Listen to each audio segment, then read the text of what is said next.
Welcome to Sleepless Philosophers, where deep ideas meet restful nights. If you enjoy these journeys through philosophy, please like and subscribe and turn on notifications for daily uploads. To support the channel, consider leaving a super thanks. Any amount helps us continue creating content. You can also become a member to request video topics. We're not monetized, so your support truly makes the difference. Now let the philosophy begin. The Fermi Paradox. Where is everybody in this crowded universe? The Milky Way galaxy contains hundreds of billions of stars, many with planets, and our galaxy is one of hundreds of billions of galaxies in the observable universe. And Earth formed about 4.5 billion years ago, relatively late in cosmic history, and life emerged within 1 billion years, and intelligence and technology developed recently.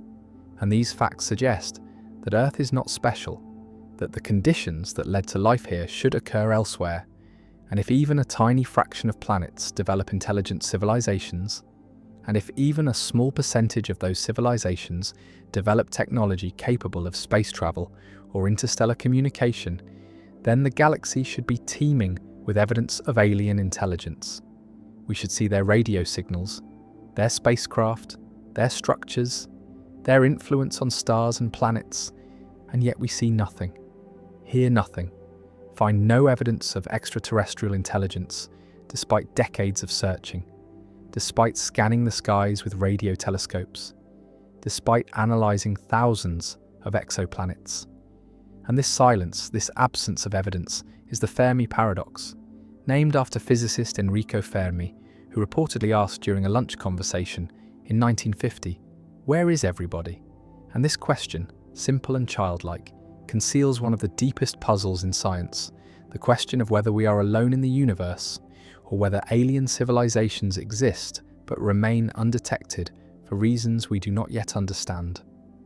The paradox can be stated more precisely through the Drake equation, an attempt to estimate the number of communicating civilizations in our galaxy.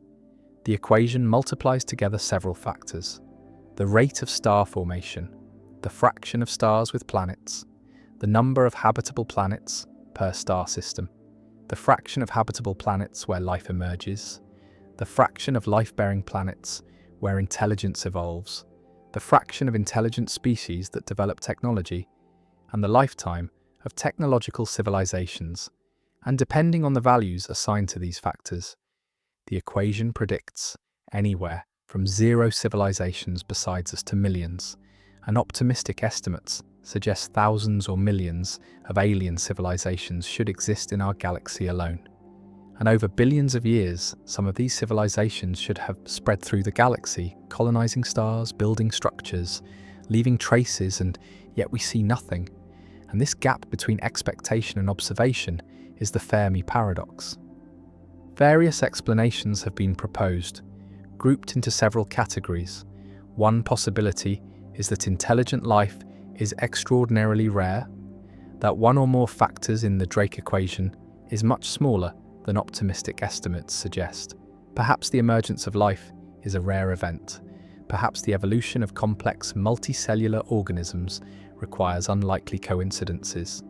Perhaps intelligence is not an inevitable outcome of evolution, but a fluke that happened once on Earth and nowhere else.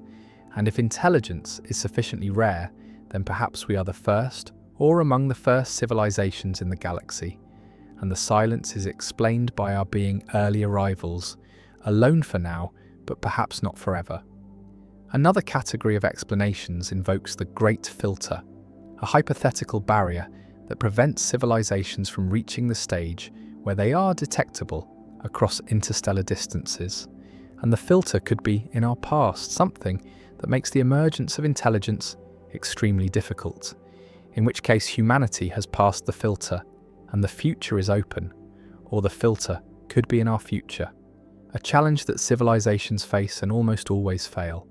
Perhaps self-destruction through war or environmental collapse, perhaps technological stagnation, perhaps a transition that seems likely but proves fatal. And if the great filter lies ahead, then our survival is not guaranteed, and the silence of the cosmos is ominous. a warning that intelligence tends toward extinction. A third category suggests that civilizations exist but remain undetected for various reasons.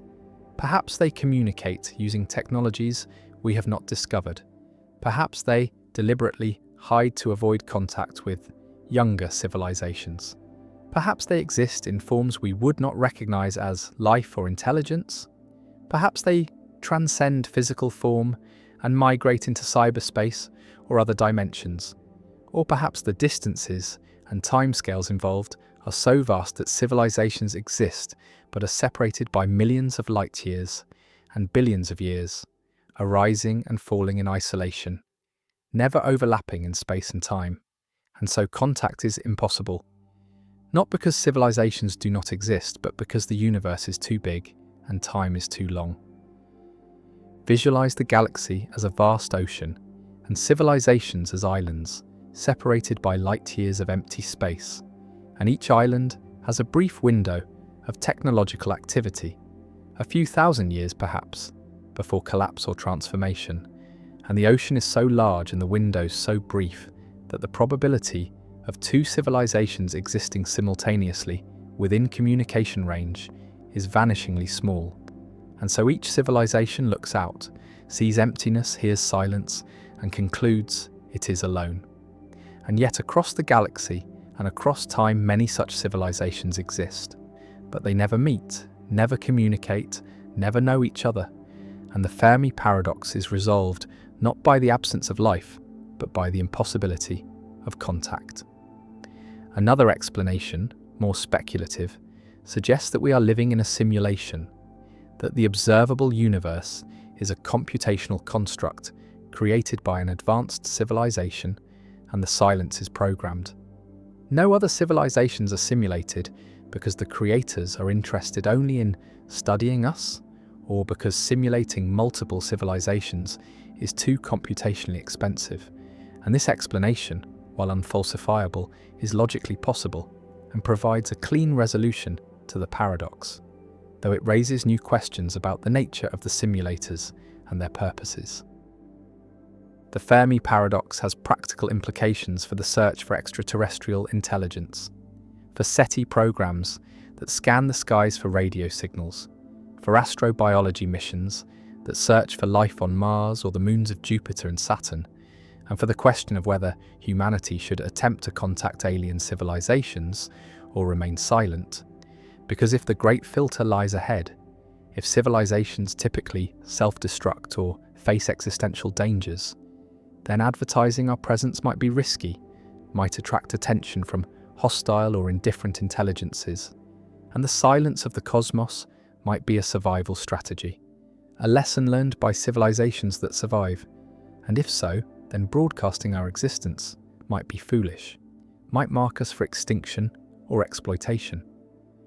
The paradox also touches on philosophy and the meaning of human existence, because if we are alone, if no other intelligence exists anywhere in the observable universe, then humanity carries a unique responsibility. We are the universe's only way of understanding itself, the only conscious observers, the only beings capable of science and art and love, and the future of consciousness depends on us, on whether we survive and spread. And this realization, far from being comforting, is terrifying, because it places an enormous burden on a species that has barely begun to leave its home planet. And if we fail, if we destroy ourselves, the universe returns to darkness, to unconsciousness, to a vast emptiness where stars burn and galaxies collide. But no one watches, no one cares, no one knows.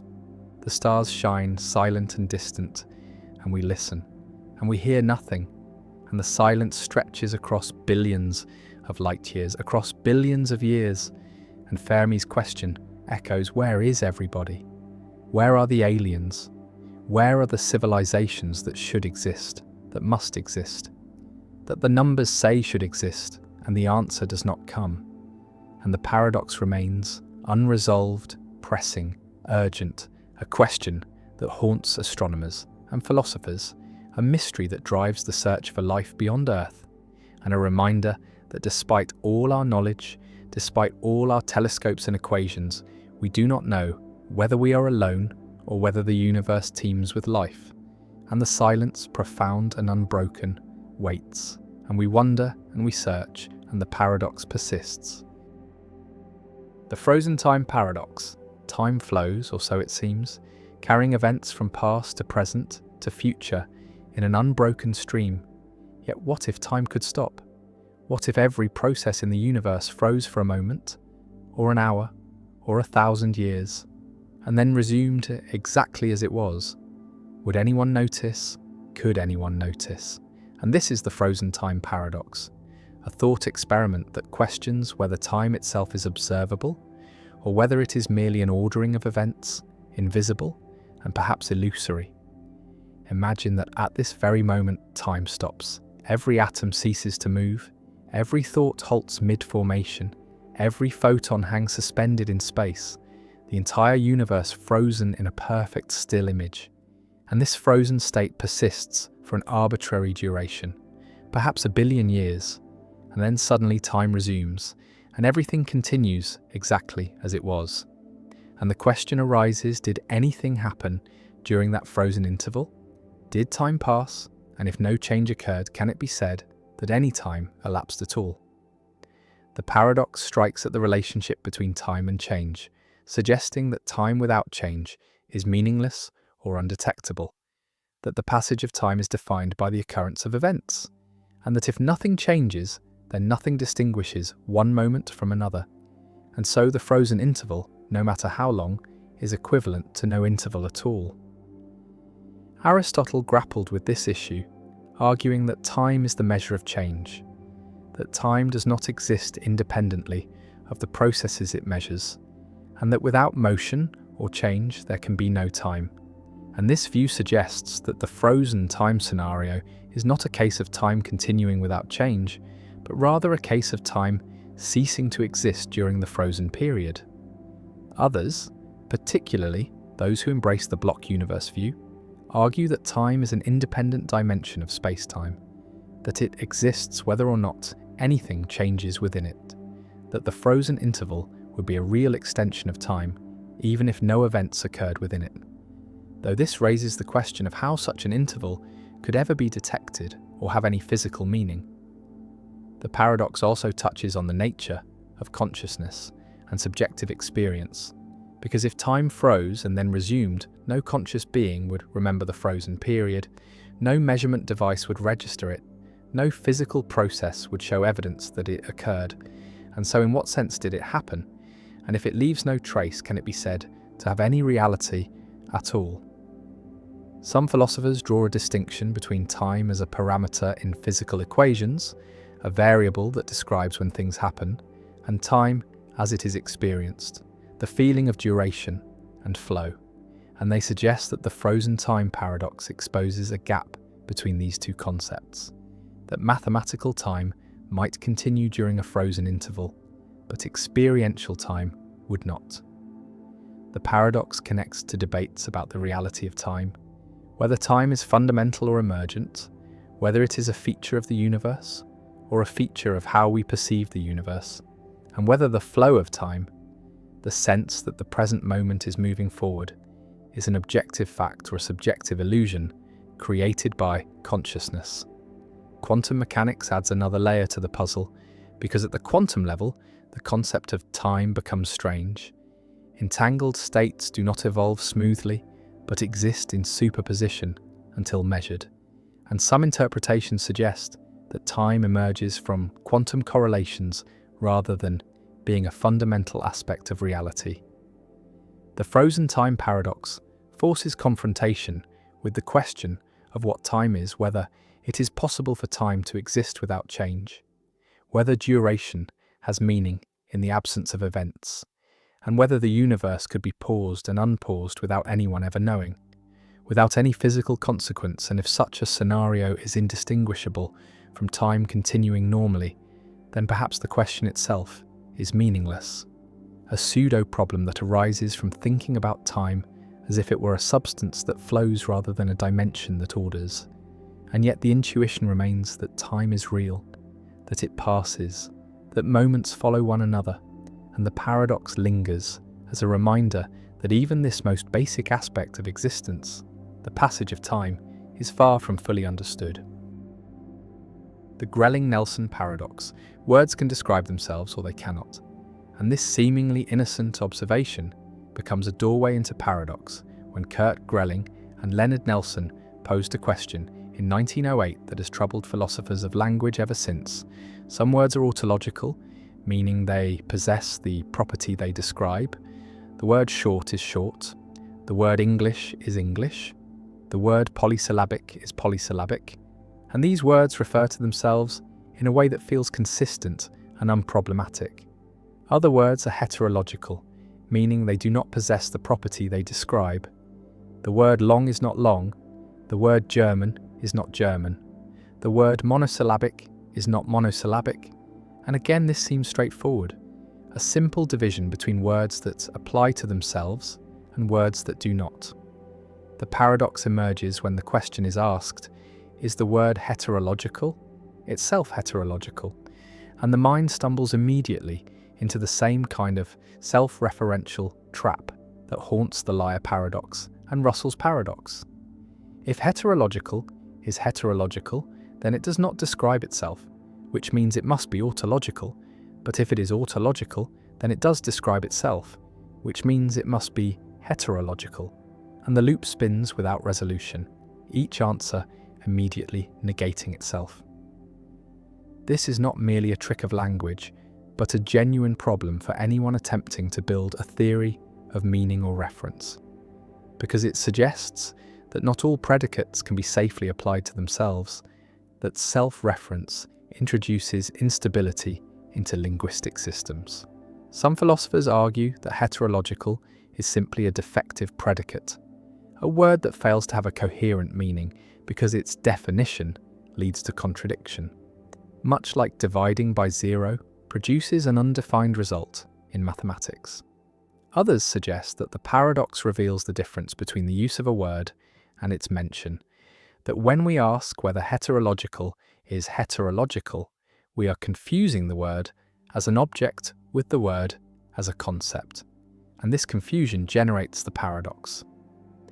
Alfred Tarski proposed that language operates on different levels, with a meta-language used to talk about an object language, and that paradoxes like Grelling-Nelson arise when these levels are improperly mixed, when language tries to fully describe itself from within rather than from a higher vantage point. The paradox also connects to broader issues in semantics and the philosophy of language, questions about how words acquire meaning, whether meaning is fixed or context-dependent, and what it means for a word to refer to itself. If even simple adjectives can generate contradictions through self-reference, then the project of creating a complete and consistent theory of language may be impossible, or at least far more complicated than it first appears. The Grelling-Nelson paradox lingers at the edges of linguistic theory, a small question with large implications. A reminder that words are not just labels for things, but slippery tools that can twist back on themselves in unexpected ways, and that the quest to understand meaning must navigate carefully around the traps that self-reference sets. The homunculus problem, the little person inside who watches the brain. A neuroscientist explains vision by saying that light enters the eye, forms an image on the retina, signals travel through the optic nerve to the visual cortex, and there an image is formed, a representation of the external scene. And this explanation seems to explain something, seems to describe how vision works. But philosopher Daniel Dennett points out a fatal flaw. The explanation assumes that someone or something views the image in the visual cortex, reads the representation, sees what is represented, and this viewer is like a little person inside the head, a homunculus watching an internal screen. And now we need to explain how the homunculus sees, how it processes the image. And the same problem arises. We imagine the homunculus has its own eyes and brain, its own visual cortex with another image, and another homunculus inside the homunculus viewing that image, and the regress continues infinitely. homunculi all the way down, each one requiring its own internal viewer. And nothing is actually explained. The mystery of perception is just pushed back one level, relocated from the person to the homunculus. And this is the homunculus problem, the fallacy of explaining mental processes by positing an internal agent that performs those processes.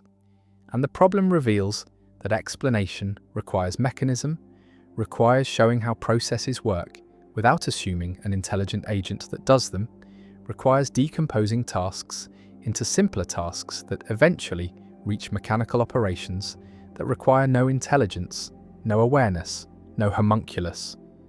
Imagine opening a person's skull and looking at the brain, and there you find a tiny theatre, a little stage where sensory information is displayed, sounds and sights and sensations.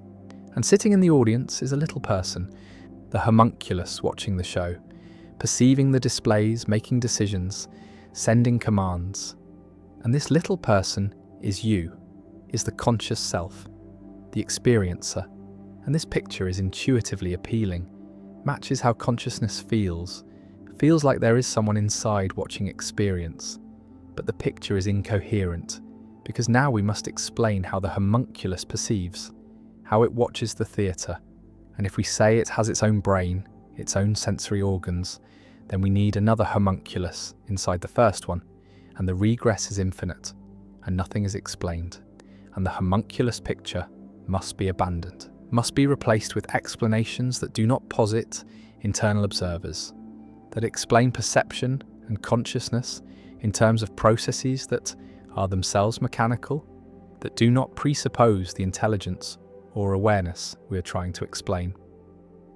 The homunculus problem arises repeatedly in theories of mind, in explanations of perception, cognition, action, and consciousness, because it is tempting to explain mental processes by saying that some part of the mind does something, recognizes patterns, interprets symbols, makes decisions, and implicitly we imagine this part as an intelligent agent, as a little homunculus with its own capacities.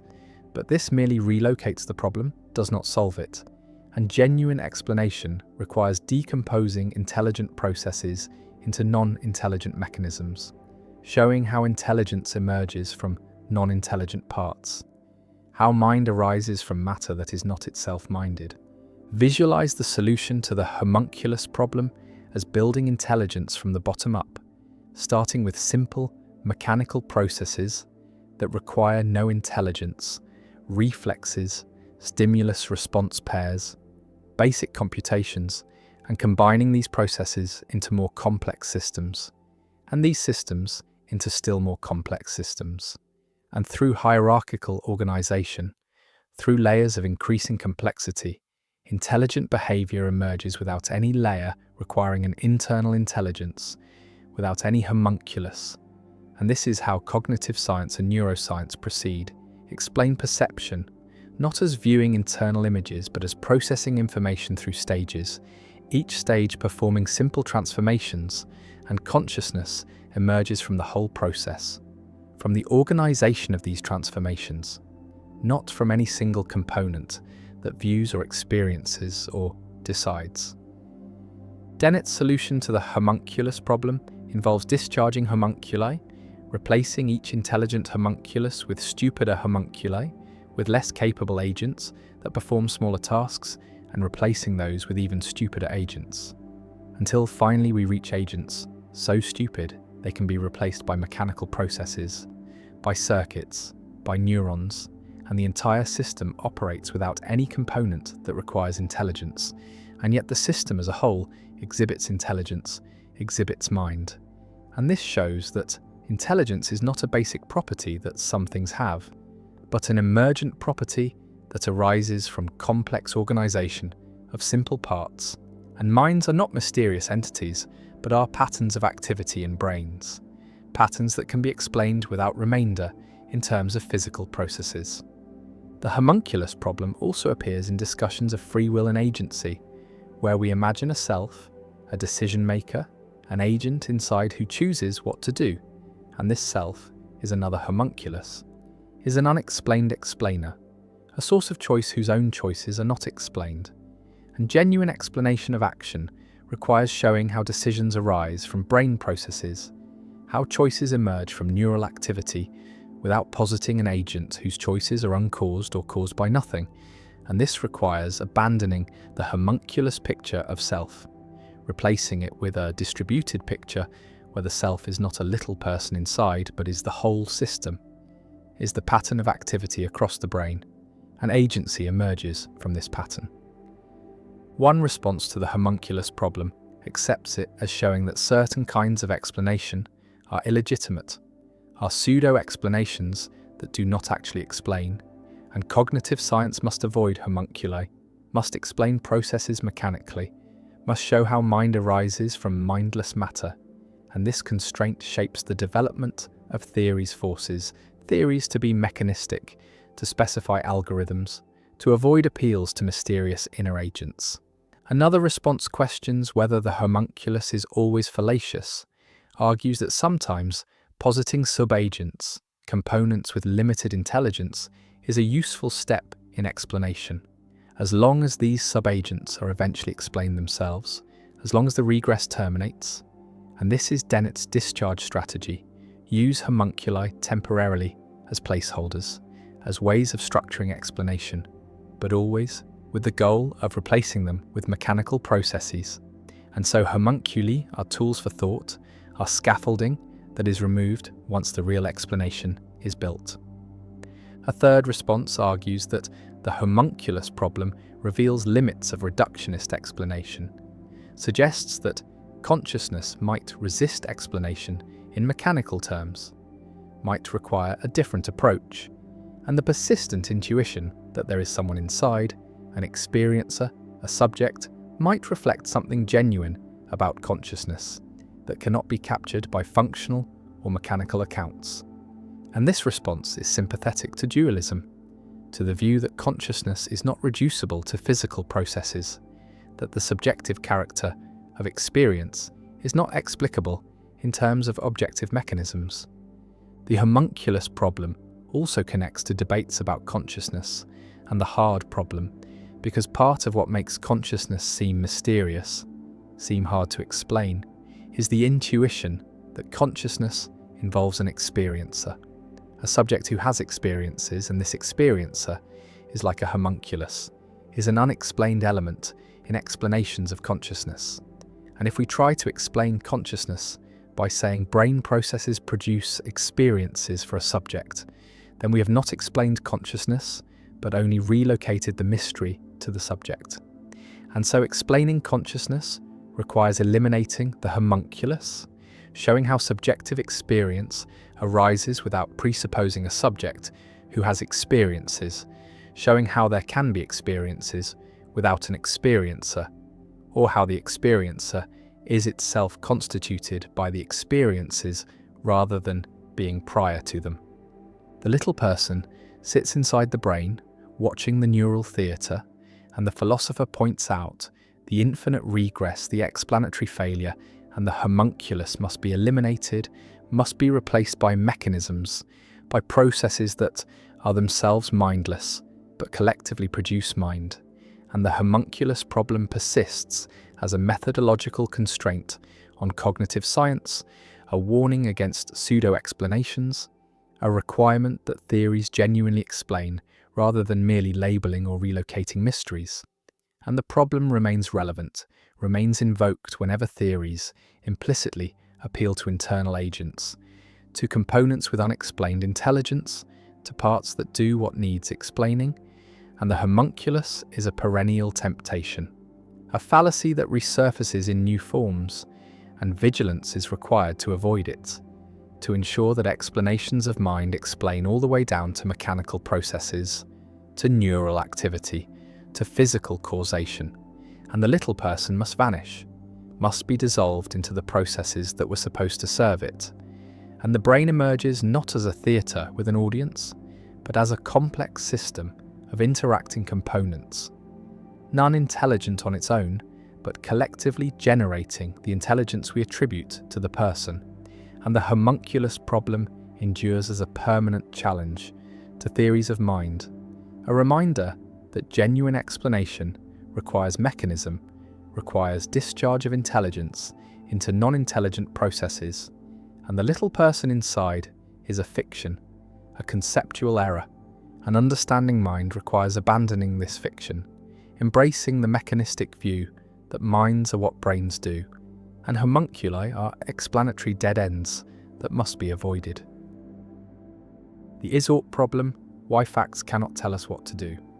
Science describes the world, tells us what is, what exists, how things work, the laws of nature, the facts about atoms and organisms and stars, and these descriptions are supported by evidence, by observation and experiment, and they are objective, true or false, regardless of what anyone thinks or wants.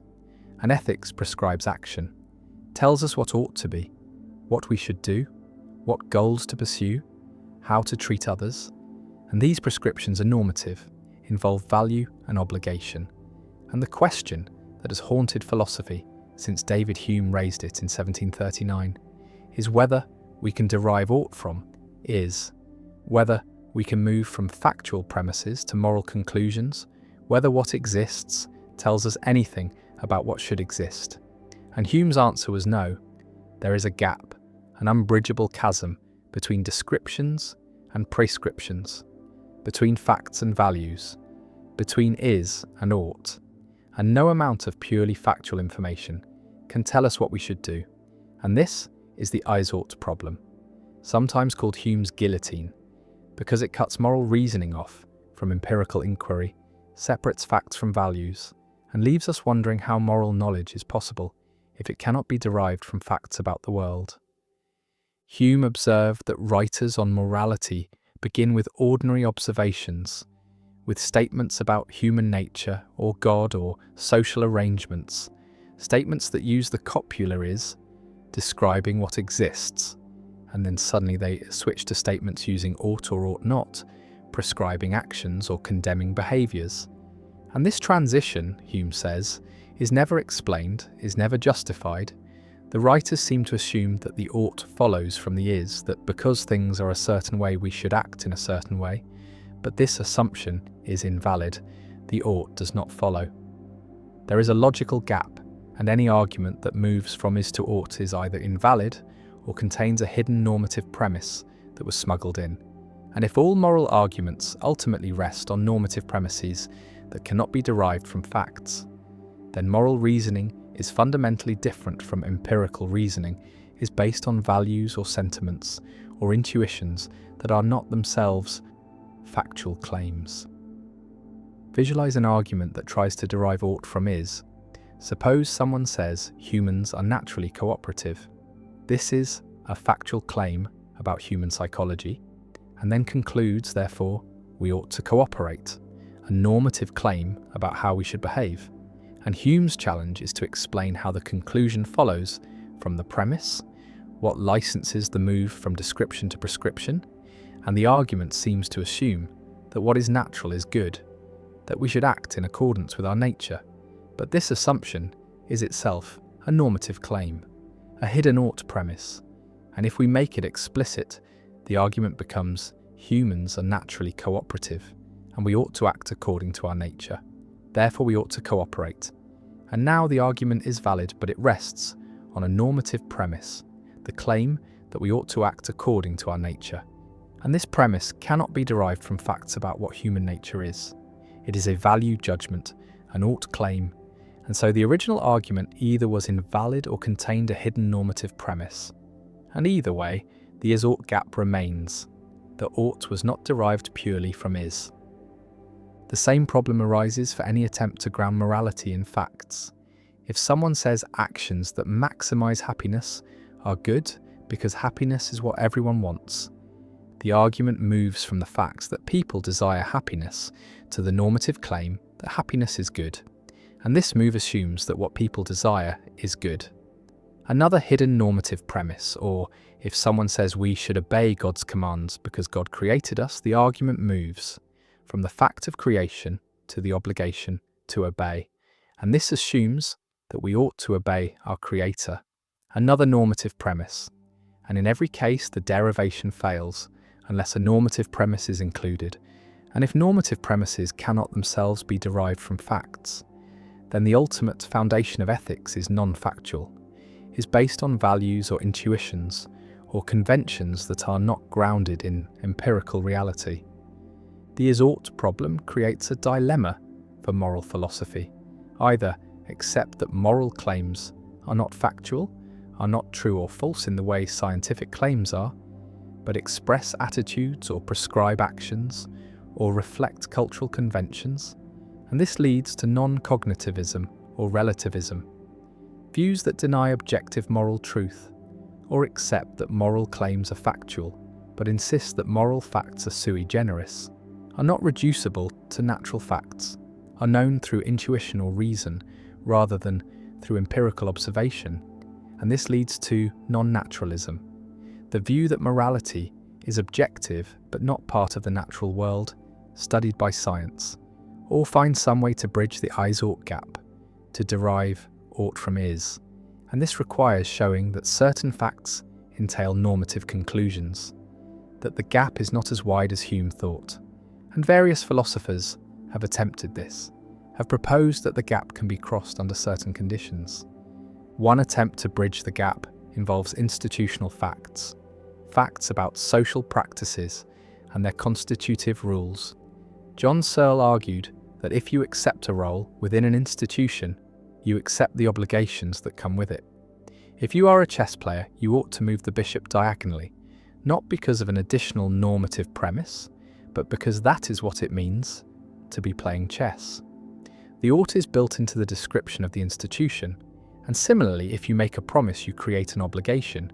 You ought to keep the promise, and this ought follows from the fact of promising, from the institution of promising and its rules, and Searle claims this shows that ought can be derived from is, that institutional facts bridge the gap.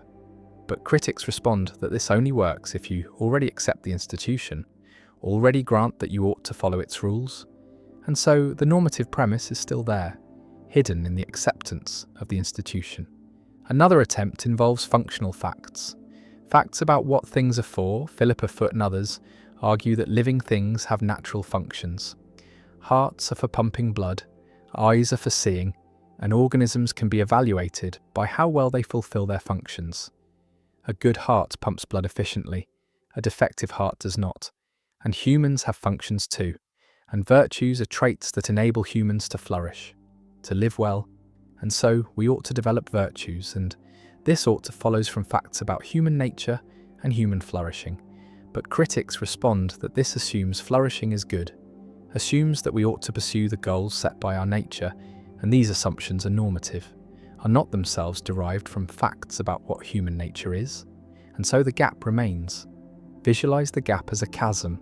On one side stand all the facts, all the truths about how the world is, what exists, how things behave, and on the other side stand all the norms, all the truths about what ought to be, what we should do, what goals are worth pursuing, and Hume's claim is that no bridge connects the two sides, that you cannot start with facts alone and reach the norms, that any path from one side to the other requires a leap, requires introducing a normative premise that is not itself factual, and this chasm separates science from ethics, separates empirical inquiry from moral philosophy, and raises the question of how we can have moral knowledge if morality is not grounded in facts.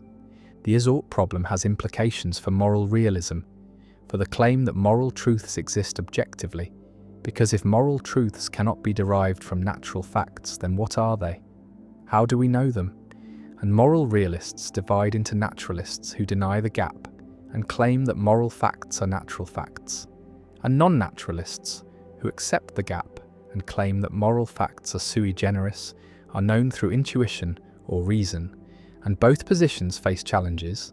Naturalists must explain how to bridge the gap, must show how ought follows from is, and non-naturalists must explain how we perceive non-natural moral facts, how these facts relate to natural facts, and whether morality can play any causal or explanatory role if it is separate from nature.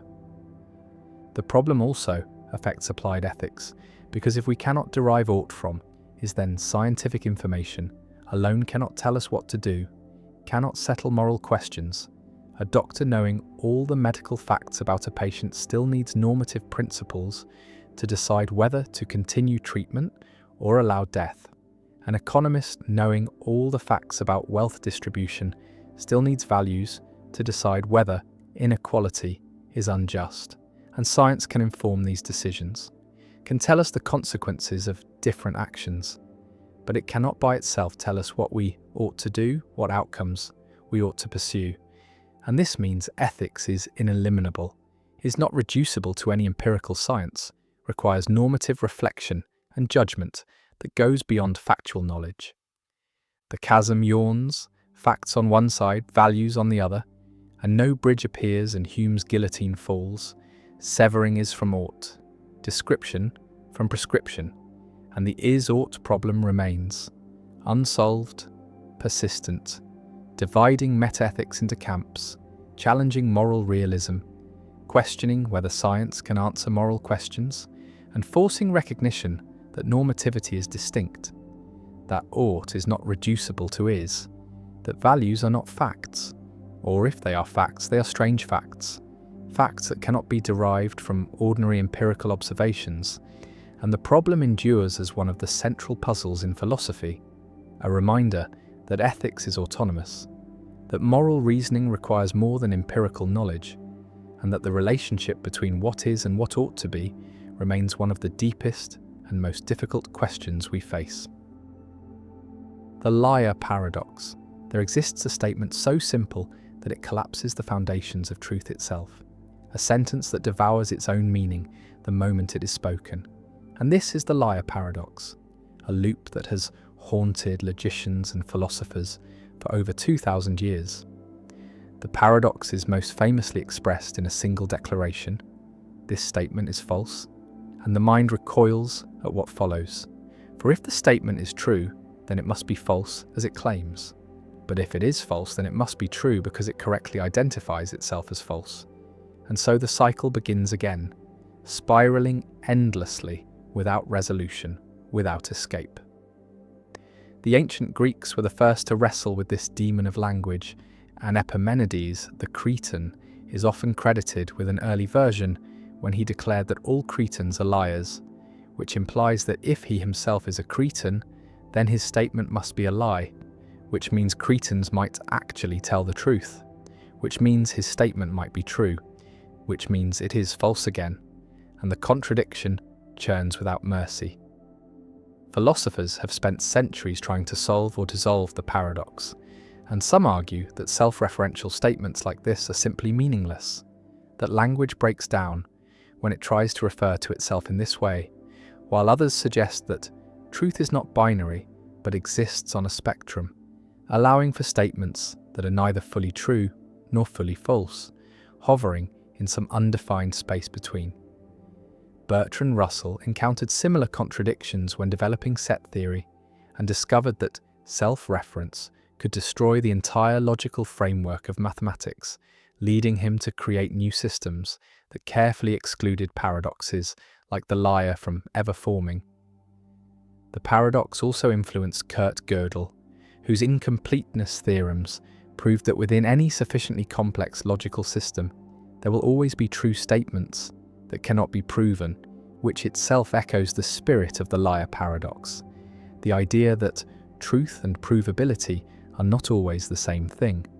Some modern logicians have proposed paraconsistent logics, systems where contradictions can exist without causing the entire structure to collapse, allowing the liar paradox to be true and false simultaneously without forcing us to accept that everything is true, which would render logic useless. Others reject the paradox entirely, claiming that natural language is too vague and imprecise to support rigorous logical analysis, that the liar paradox is a quirk of grammar rather than a deep philosophical problem. Yet the paradox persists, refusing to die, surfacing in new forms, across disciplines, from computer science to legal theory, anywhere that self-reference appears. Consider a sign that reads, "Ignore this sign," or a rule that states there are no rules, or a person who says everything I say is a lie. and the same strange loop emerges, the same dizzying collapse of meaning. The liar paradox forces confrontation with the limits of language, logic, and truth itself, suggesting that reality may not always fit neatly into categories of true and false, that some truths may be inherently unstable, slipping through the fingers the moment they're grasped. It reminds us that words are not perfect mirrors of reality, but tools shaped by human thought. And sometimes those tools turn on themselves, revealing cracks in the structures we build to make sense of existence. The McGurk effect. Why seeing changes what you hear.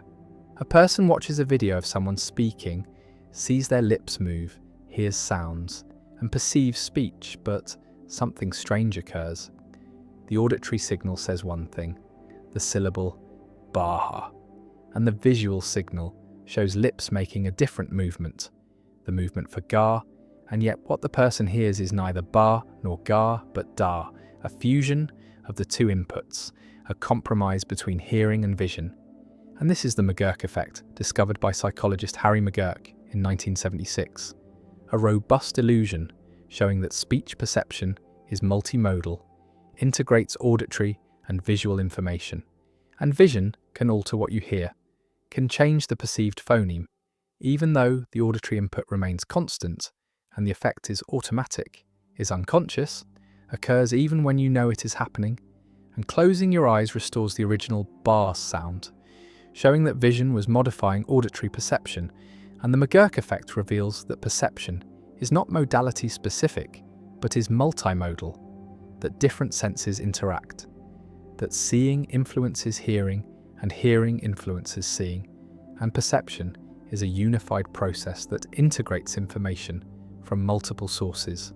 And this has implications for theories of perception, for understanding consciousness, and for recognizing that sensory modalities are not separate channels, but are interconnected systems that jointly construct perceptual experience. Imagine experiencing the effect, watching a video where someone's lips move saying ga while the audio plays ba, and you hear da, not what was said, not what the lips showed, but a fusion, and you know the audio is ba, can check by closing your eyes, but when your eyes are open you hear da, vision overrides audition, changes what you hear, and the effect is involuntary, is not something you can turn off.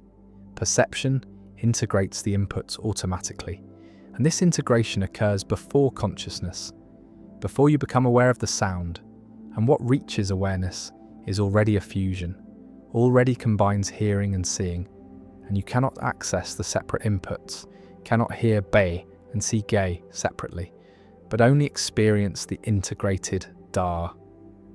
The McGurk effect demonstrates that speech perception is not purely auditory, not simply a matter of processing sound waves, but involves visual information about lip movements, facial gestures, speaker identity, and context. And the brain combines these sources, weighs them according to reliability, and produces a unified percept. And when visual and auditory information conflict, the brain compromises, produces a perception that splits the difference. And this compromise shows that perception is not just input-driven but is constructed, is the result of unconscious inference, of combining cues according to probabilities. And McGurk is an example where the inference goes wrong, produces a percept that does not match either input perfectly, but represents the brain's best guess given conflicting information. Visualize the perceptual system as Bayesian, as computing probabilities based on sensory inputs and prior expectations. And when you see lips saying gya and hear br, the brain computes that die is most likely given that visual and auditory cues are both somewhat unreliable and the percept should compromise between them. And this Bayesian integration explains many perceptual phenomena, explains how the brain combines cues from different senses, weights them by reliability, and produces unified, coherent experience. And the McGurk effect is a case where the integration produces an incorrect result, but reveals the normal processing that usually works well, that usually integrates senses accurately. The McGurk effect challenges theories that treat senses as separate, that analyze vision separately from audition, that assume perception is modality specific, and the effect shows that modalities interact. That perception is fundamentally multimodal, and this has led to theories of multisensory integration, to research on how the brain combines information from different senses, where in the brain this integration occurs, and what rules govern it. And the McGurk effect has become a paradigm case, a standard demonstration of multimodal perception used in countless psychology classes and research studies. The effect also has implications for understanding consciousness, because the fusion occurs before consciousness, occurs in processing that we do not have access to, and what we experience as the result of this processing is the fused percept, and we do not experience the separate auditory and visual inputs, do not have access to the processing that combined them, and consciousness receives only the output, only the unified percept, and this shows that much of perception is unconscious, is hidden from awareness, and conscious experience is constructed from unconscious processing, and the construction is so seamless that we do not notice it, do not realize that our experience is a synthesis rather than a direct recording of input. The McGurk effect appears in discussions of cognitive penetrability, because if perception is modular, if sensory systems are encapsulated, then one modality should not influence another. Vision should not alter what you hear, but the McGurk effect shows cross-modal influence, shows that perception is not strictly modular, that different sensory modules communicate and interact. And this qualifies strong modularity, suggests that while early sensory processing may be modular, later perceptual processing integrates across modalities, and perception as a whole is not modular but is interactive. And the McGurk effect is evidence for this interactivity, for perceptual systems that are not strictly separated but are interconnected. The effect also has practical implications for understanding speech perception in noisy environments, for designing hearing aids that take advantage of visual information, for developing virtual reality systems that create convincing multimodal experiences, and for understanding how perception can be manipulated, how illusions can be created through conflicting sensory cues. And the McGurk effect shows that perception is vulnerable to these manipulations, is not simply determined by physical input, but depends on how inputs are integrated. The person watches the video, hears da, knows the audio says ba, sees the lips say ga, and yet perceives da, a fusion that is none of the inputs but is the brain's compromise. And the McGurk effect persists, demonstrates multimodal integration, challenges modular theories, reveals unconscious perceptual processing, and stands as one of the most famous demonstrations in cognitive psychology. A simple effect that reveals deep truths about how perception works, how senses interact, how consciousness is constructed from unconscious processes, and the effect remains robust and automatic, a permanent feature of human speech perception, showing that seeing changes, hearing, that perception is unified, that the brain constructs experience from multiple sources, and the fusion continues. Da heard when ba was spoken, and ga was seen, and the McGurk effect endures. The omniscience paradox. Can God know what it's like to not know everything? A theologian declares that God is omniscient, all-knowing, possessing complete and perfect knowledge of everything that can be known, every fact, every truth, every possibility, past, present, and future. And this claim seems straightforward, seems like a natural attribute of a perfect being, and yet a puzzle emerges when we consider what omniscience includes, whether it encompasses not just propositional knowledge, facts that can be stated as true or false, but also experiential knowledge, the knowledge of what something feels like, what it is like to undergo certain experiences. And the paradox asks whether God knows what it is like to not know something, whether God understands the experience of ignorance, confusion, discovery, learning, and if God does know what ignorance feels like, then God must have experienced ignorance. But if God has experienced ignorance, then God was not always omniscient. And if God cannot know what ignorance feels like, then there is something God does not know. And either way, omniscience seems incomplete, seems to have gaps, and this is the omniscience paradox, a puzzle about whether complete knowledge includes knowledge of incomplete knowledge, whether knowing everything includes knowing what it is like to not know. Imagine God trying to understand human experience, trying to grasp what it feels like to be confused, to search for answers, to wonder whether something is true, to make mistakes, to learn, to have that moment of insight when understanding suddenly clicks into place after struggling. And these experiences seem to require not knowing, seem to be essentially experiences of ignorance or partial knowledge. And if God has never been ignorant, has always known everything, then God has never had these experiences, has never felt what it is like to learn. And so there is an aspect of human experience that God cannot fully understand, cannot know from the inside, and this suggests that omniscience defined as knowing everything is actually impossible, because knowing everything includes knowing what it is like to not know everything, and these two forms of knowledge are incompatible, cannot both be had by the same being at the same time. The paradox connects to philosophical debates about the nature of knowledge, about whether there are different kinds of knowledge that cannot be reduced to each other: propositional knowledge, knowing that something is true, and experiential knowledge, knowing what something is like. And the distinction is illustrated by cases like colour perception. A person who has never seen red but knows all the physical facts about red light, about wavelengths and retinal responses and neural processing, does not know what red looks like, does not have experiential knowledge of redness. And when they see red for the first time, they learn something new. And this suggests that experiential knowledge is distinct from propositional knowledge, cannot be obtained just by knowing facts. And if this is right, then God's omniscience, if it is purely propositional, misses something, misses the experiential dimension. And God does not know what it is like to see red for the first time, does not know what it is like to learn, does not know what ignorance feels like.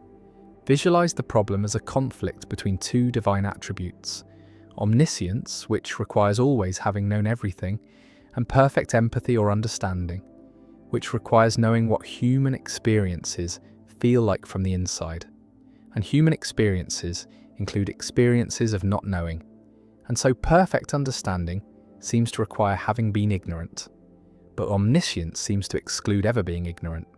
And the two attributes pull in opposite directions, and something must give.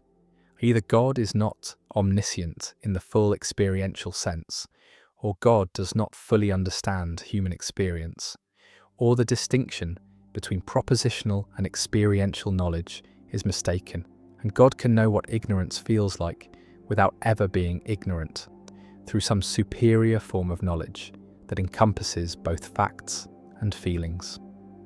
One theological response is to argue that God's knowledge is sui generis, is of a different kind than human knowledge, and God knows what ignorance is like, not by experiencing it, but by knowing its nature completely, by understanding all its causes and effects and phenomenal properties, and this understanding is so complete that it counts as knowing what ignorance is like, even though God has never been ignorant. And this response tries to bridge the gap between propositional and experiential knowledge, tries to say that sufficiently complete propositional knowledge includes experiential knowledge, but critics argue that this misses the point, that no amount of knowing facts about an experience captures what the experience is like, that there is an irreducible, subjective aspect that can only be known by having the experience. And so God's propositional knowledge, however complete, does not include experiential knowledge of ignorance. Another response is to embrace kenosis, the theological idea that God voluntarily limits divine attributes.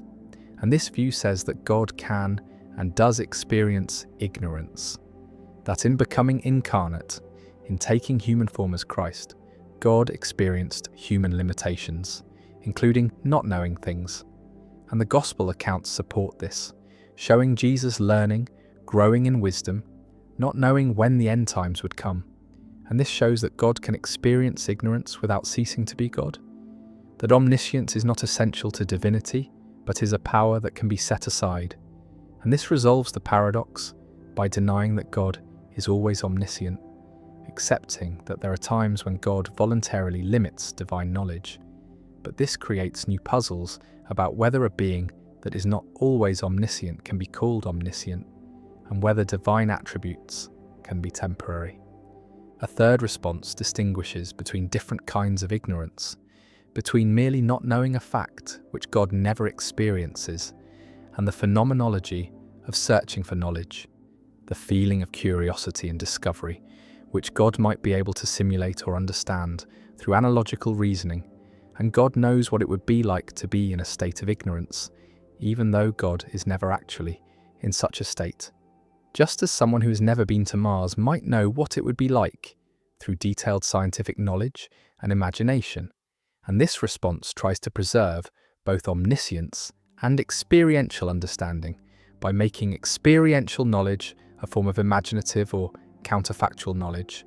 But again, critics argue that simulating or imagining an experience is not the same as having it, that there is a difference between knowing what it would be like and knowing what it is like, and God's simulated ignorance is not real ignorance and does not provide the experiential knowledge that the paradox concerns.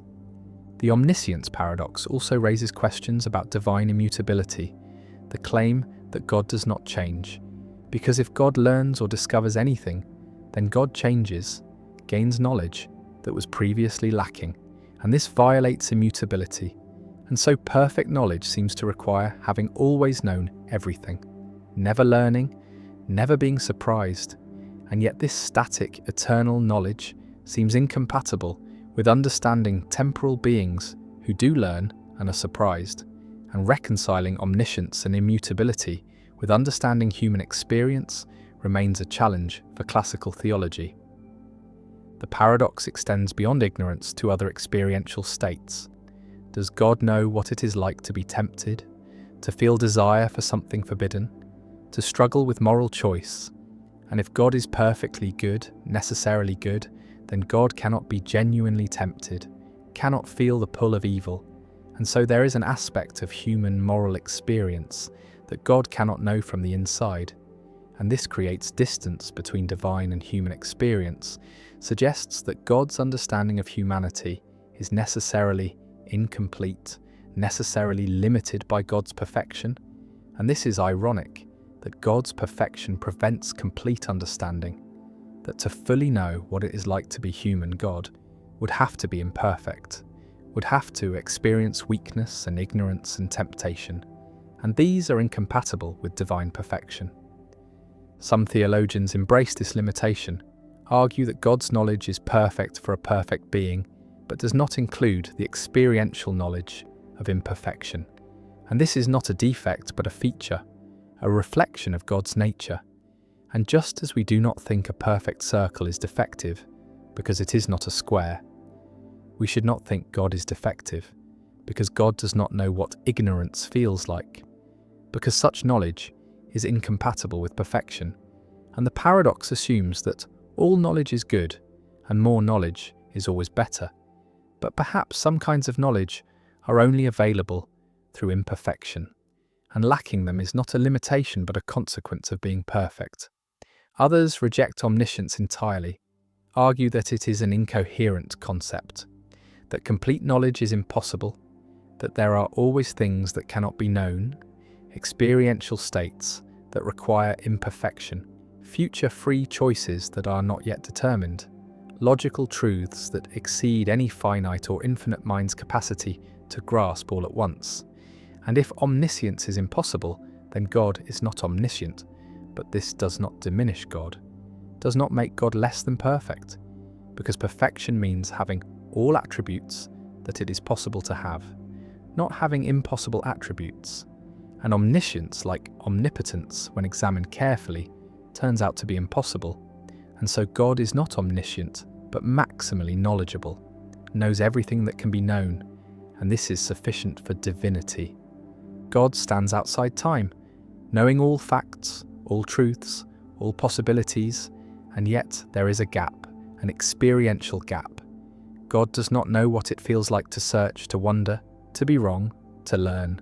And whether this gap is a limitation or a feature remains contested, and the omniscience paradox persists, challenging the coherence of divine attributes, forcing clarification of what knowledge means, what kinds of knowledge exist, and whether complete knowledge is even possible.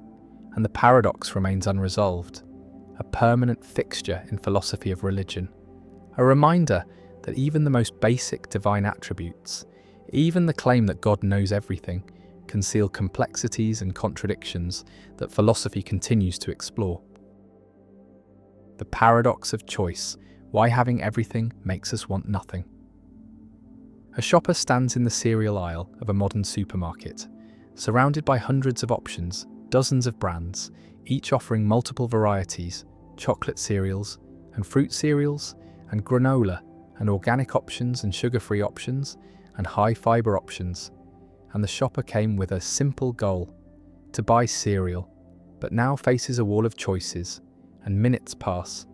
Then more minutes, as the shopper reads labels, compares prices, weighs nutritional content against taste preferences, and the simple task becomes exhausting, becomes overwhelming, and eventually the shopper either picks something randomly just to escape the aisle, or leaves without buying anything at all, paralyzed by too many options. And this is the paradox of choice, articulated by psychologist Barry Schwartz. The observation that while having some choice is better than having none, having too many choices can actually make us worse off, can lead to decision paralysis, anxiety, dissatisfaction, and regret.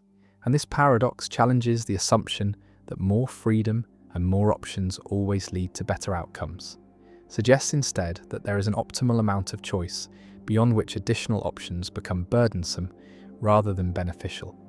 Imagine living in a world with few choices, a small village where there is one type of bread, one kind of shoe, limited options for occupation and lifestyle, and people generally wear what everyone wears, eat what everyone eats, follow the paths that tradition provides. And this limited choice can feel constraining, can prevent people from finding what truly suits them, can force them into roles and lifestyles that do not fit, but it also simplifies life, reduces the cognitive burden of decision-making, provides clear social scripts and expectations, and people in such societies often report high satisfaction because expectations are managed, because the gap between what they have and what they could have is small. And now contrast this with modern, affluent societies where choice proliferates endlessly, where every decision, from what to eat for breakfast to what career to pursue, involves navigating vast option spaces. And while this freedom allows for personalization, allows people to find exactly what they want, it also creates anxiety, creates the constant question of whether a better option exists, whether the choice made was optimal. And this anxiety erodes satisfaction even when the chosen option is good, because the existence of unchosen alternatives haunts a decision. The paradox operates through several psychological mechanisms. First is decision paralysis. When faced with too many options, the cognitive load of evaluating them becomes overwhelming. And rather than carefully comparing all options, people either make hasty decisions to escape the complexity or defer the decision entirely, avoid choosing at all. And this is why offering more product varieties can sometimes decrease sales, why adding options can reduce rather than increase engagement, because each additional option adds to the burden of decision making, and at some point the burden exceeds the benefit and people opt out. Second is regret and second guessing. When there are many options and you choose one, the existence of all the unchosen options creates opportunity for regret, creates the thought that perhaps one of the other options would have been better, and this regret is stronger when there are more alternatives because each alternative represents a path not taken, a potential source of better outcomes. And so the chosen option must compete not just with reality, but with imagination, with idealized versions of what the unchosen options might have provided. and actual outcomes rarely exceed these idealized counterfactuals. And so satisfaction decreases even when the choice is good. And this effect is amplified when choices are reversible, when you can change your mind, because reversibility keeps all options perpetually open, prevents commitment, prevents the psychological closure that comes from accepting a decision as final. Third is the escalation of expectations.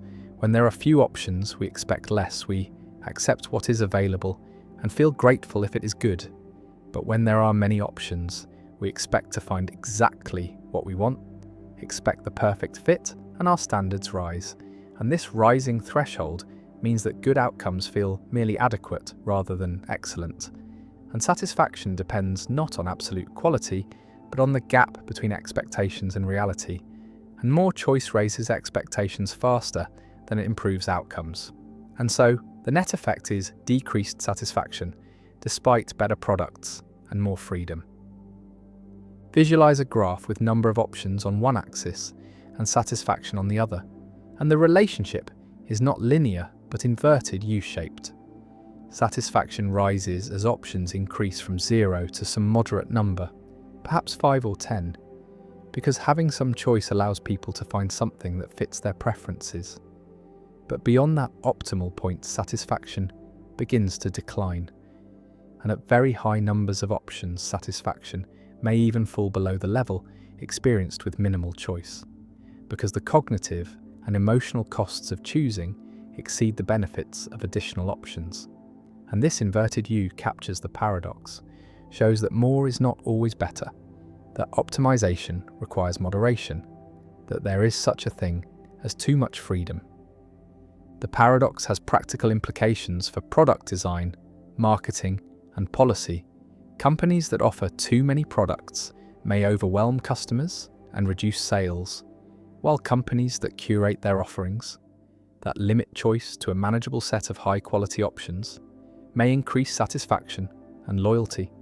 And this is why successful brands often limit their product lines, why Apple offers relatively few models compared to competitors, why some restaurants have short menus.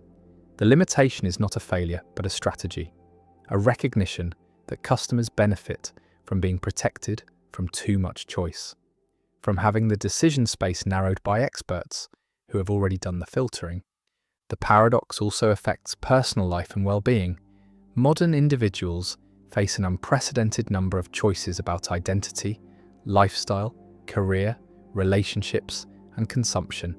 And while this freedom is liberating in principle, in practice it can be exhausting, can create a sense of being overwhelmed, can generate anxiety about missing out on better options, and research shows that people in societies with more choice are not necessarily happier, that reported life satisfaction has not increased proportionally with the explosion of options, and some argue it has decreased, that the paradox of choice contributes to rising rates of anxiety and depression, that the burden of constructing a life from infinite options without clear guidance is a source of modern malaise. One response to the paradox is to adopt satisficing rather than maximizing as a decision strategy. Maximizers seek the best option, the optimal choice, and this requires evaluating all possibilities, comparing exhaustively, and the process is endless because there is always the possibility that a better option exists somewhere.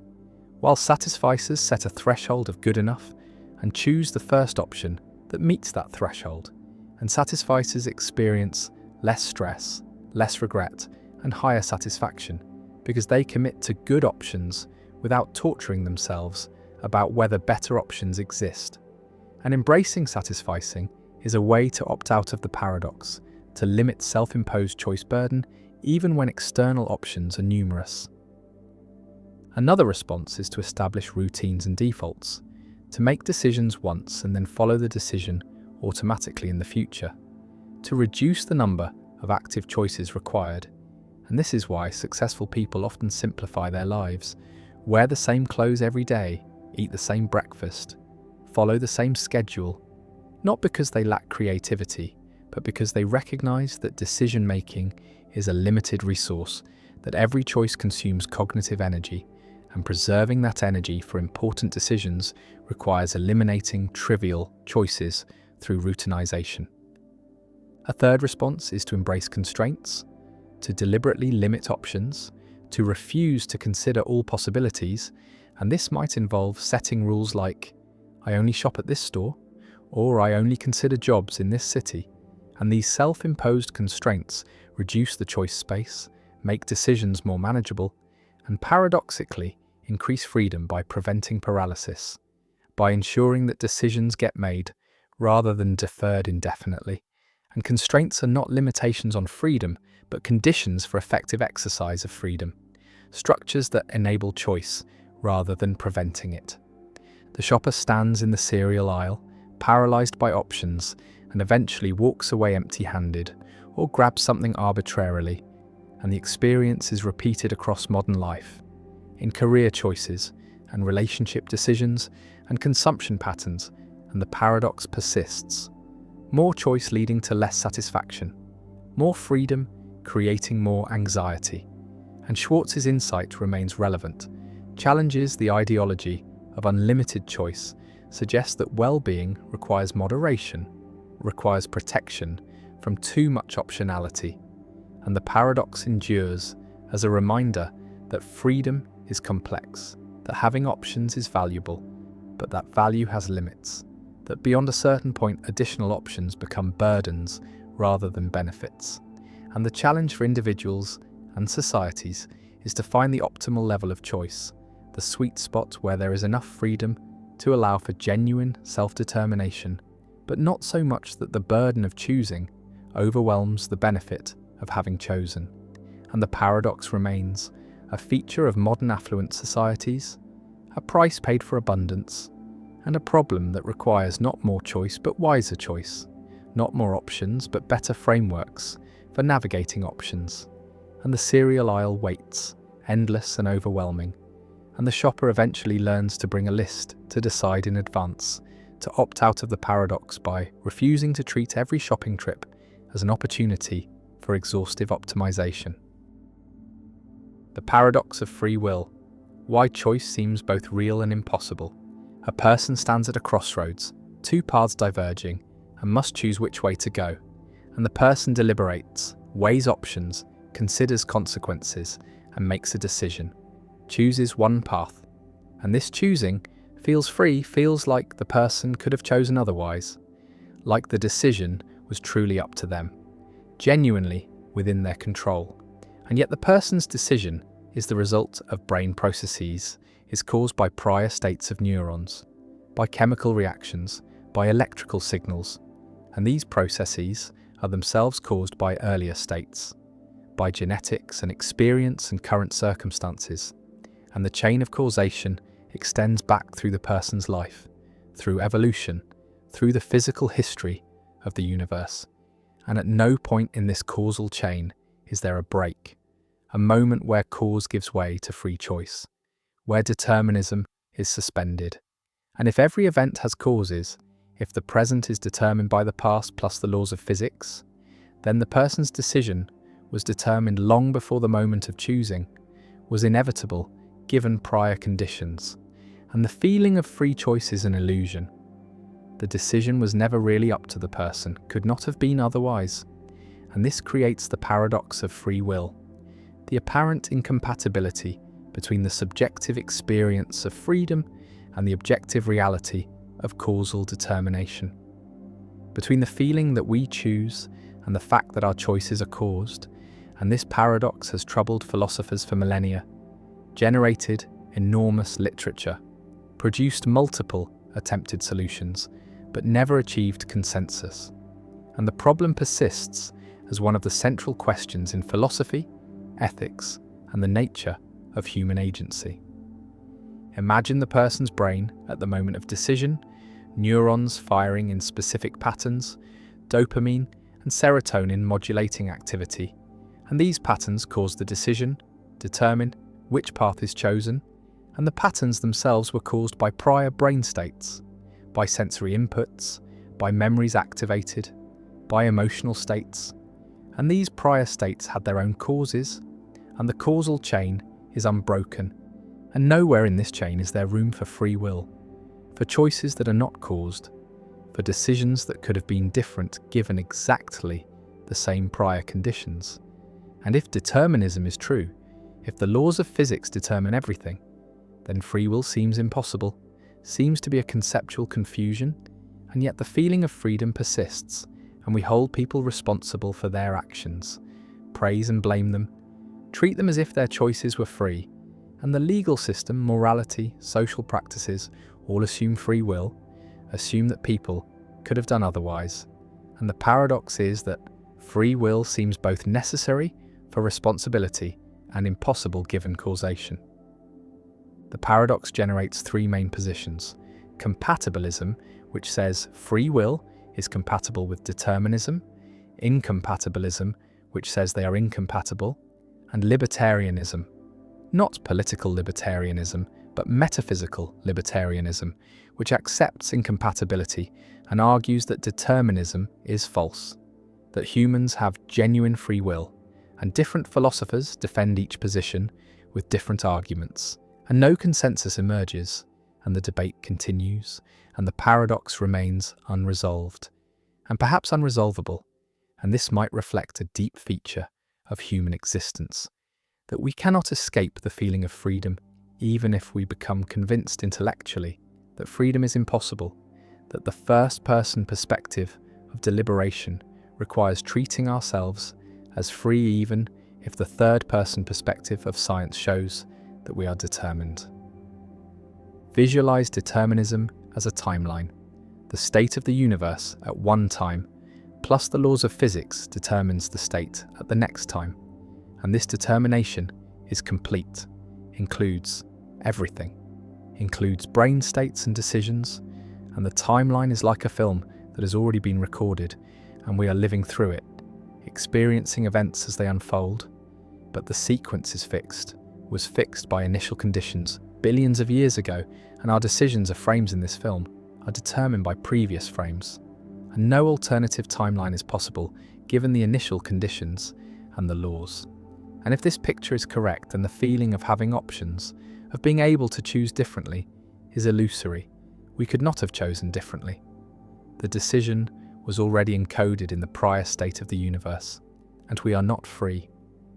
Compatibilists respond that this picture misunderstands what free will requires, that free will does not require the ability to have chosen differently given exactly the same prior conditions, does not require breaking the causal chain, but only requires that our choices flow from our own desires, values, character, that we are not coerced, not forced, not manipulated, and as long as the person's decision resulted from their own deliberation, their own reasons, they acted freely, even though their deliberation was caused, even though their reasons were determined.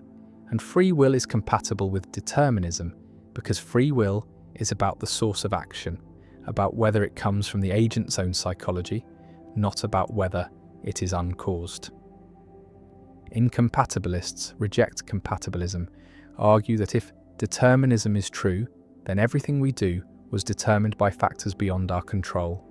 By genetics we did not choose, by environments we did not create, by causal chains that began before we were born. And we are not genuinely responsible for actions that were determined by factors beyond our control. And compatibilist free will is not real freedom, but is a verbal trick, is redefining freedom to make it compatible with determinism and genuine freedom. The kind required for moral responsibility requires that we could have done otherwise, requires that our choices are not determined. And since determinism is probably true, given physics, genuine free will probably does not exist, and moral responsibility is problematic. Libertarians argue that determinism is false, that quantum mechanics shows that the universe is not deterministic, that there is genuine randomness, genuine indeterminacy at the quantum level, and this indeterminacy allows for free will, allows for choices that are not determined by prior states. But critics respond that randomness is not freedom, that random neural processes do not give us control over our actions.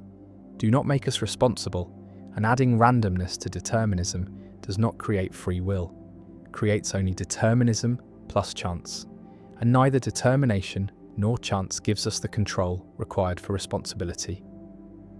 The paradox of free will also has practical implications for criminal justice, for morality, for how we treat each other, because if free will is an illusion, then punishment seems unjustified, seems cruel, and blame seems inappropriate, and we should respond to harmful behaviour with rehabilitation or prevention rather than retribution. And yet the practice of holding people responsible seems essential to social life, seems unavoidable even if philosophically problematic, and we continue to blame and praise, punish and reward, as if free will exists, and perhaps this is necessary. Perhaps human social life requires treating people as responsible, even if the metaphysical foundations are shaky. The person stands at the crossroads, deliberates, chooses, and walks down one path, and whether this choice was free remains disputed, remains one of philosophy's hardest questions, and the paradox endures.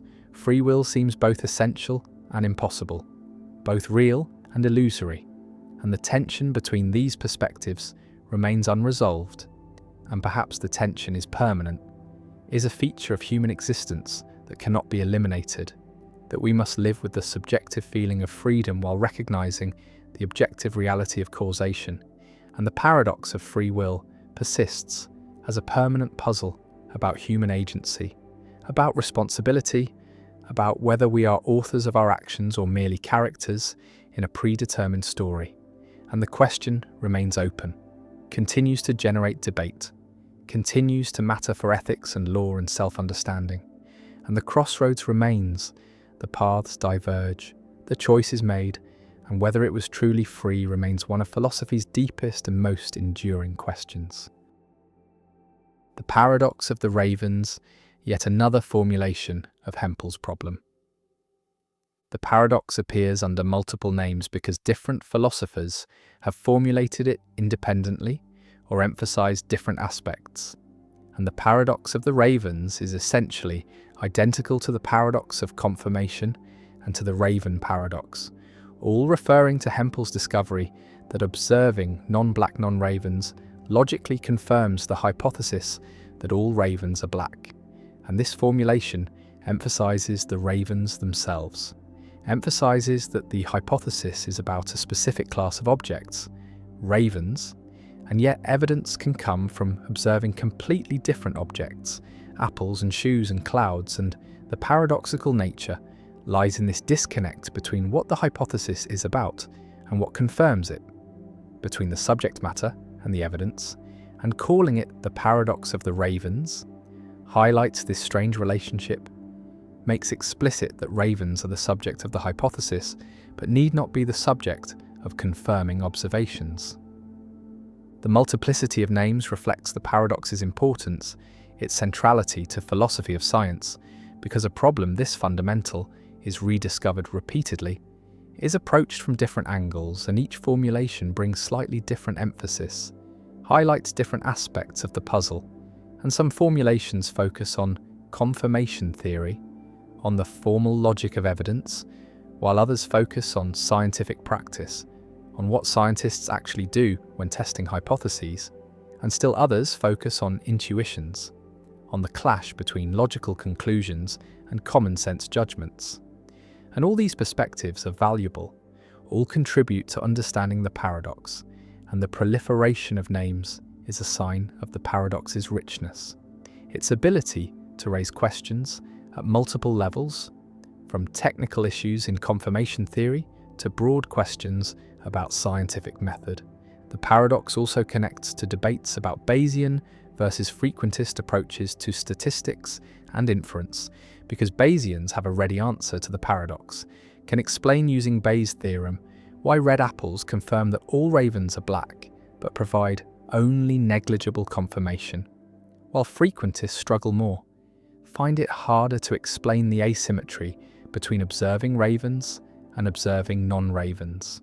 And this has led some philosophers to see the raven paradox as evidence for Bayesianism, as showing that Bayesian methods are better equipped to handle confirmation than classical approaches, though others argue that the paradox is not decisive, that various approaches can accommodate it with appropriate modifications.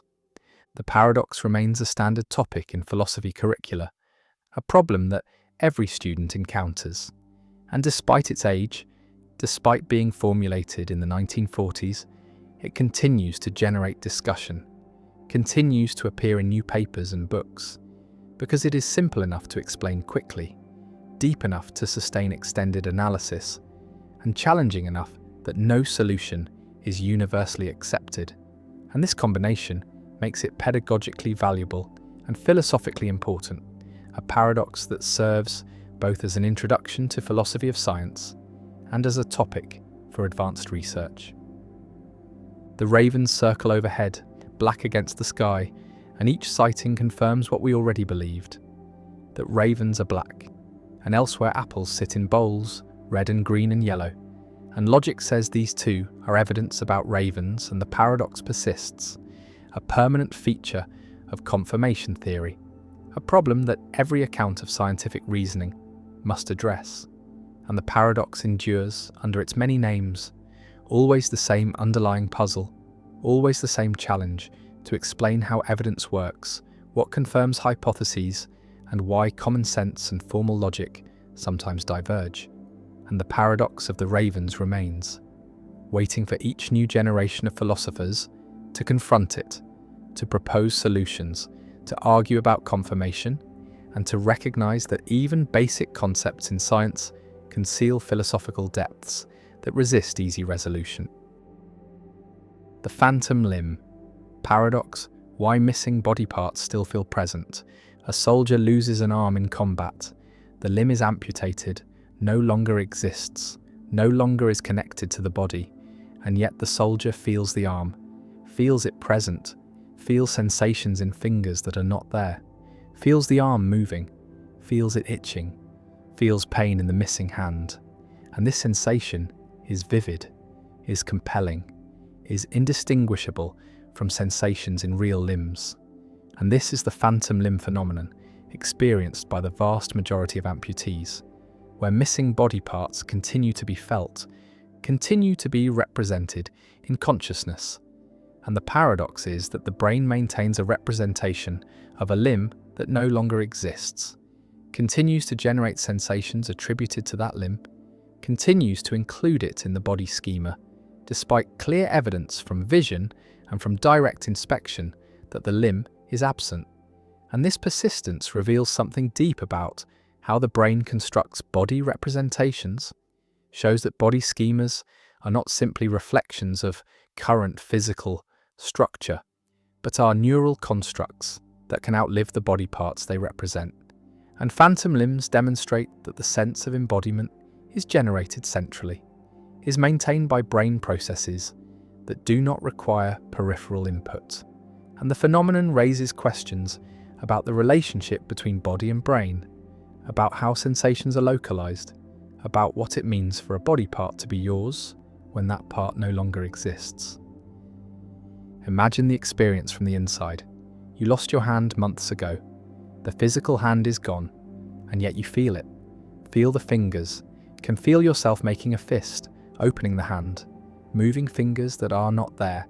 And these phantom movements feel exactly like real movements, involve the same motor intentions, the same kinesthetic sensations. And sometimes the phantom hand is in uncomfortable positions, cramped or twisted, and you cannot move it, cannot relieve the discomfort. And this frozen phantom is intensely frustrating, is painful, because you feel the limb but cannot control it, cannot adjust it. And the pain is real, is neurological, is generated by the brain but is felt as coming from the missing hand. And this localization is puzzling because there is no hand, no physical location where the sensations could be occurring. And yet the sensations are localized there, are felt as arising from a specific spatial location that happens to be empty.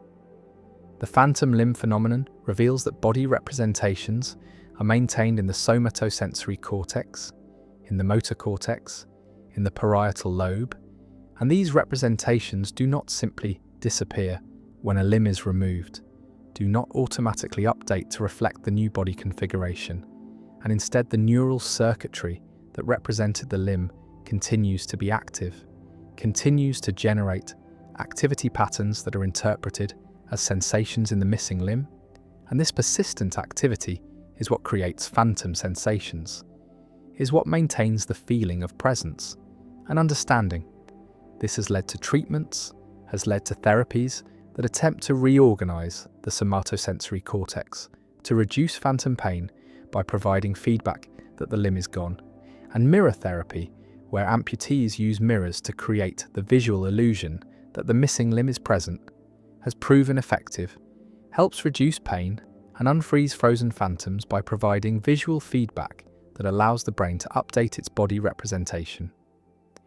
Visualize the somatosensory cortex as containing a map of the body, a homunculus where different regions represent different body parts, and this map is established during development, is maintained throughout life, and when a limb is amputated, the corresponding region of cortex does not simply go silent, does not become inactive, and instead neighbouring regions begin to invade, begin to colonize the deferented cortex, and inputs from the face or from the remaining arm begin to activate what was formerly hand cortex. And this reorganization is rapid, occurs within weeks and creates strange effects.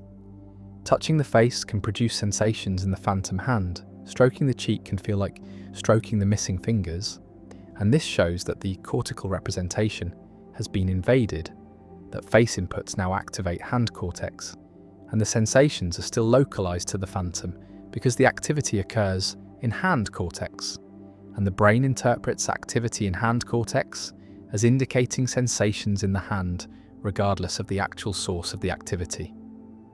The phantom limb paradox challenges the idea that sensations are simply caused by peripheral stimulation, shows that sensations can be generated centrally, can arise from brain activity without corresponding peripheral events, and this has implications for understanding pain, for recognizing that pain is not simply a signal from damaged tissue, but is a constructed experience that can occur without tissue damage and chronic pain.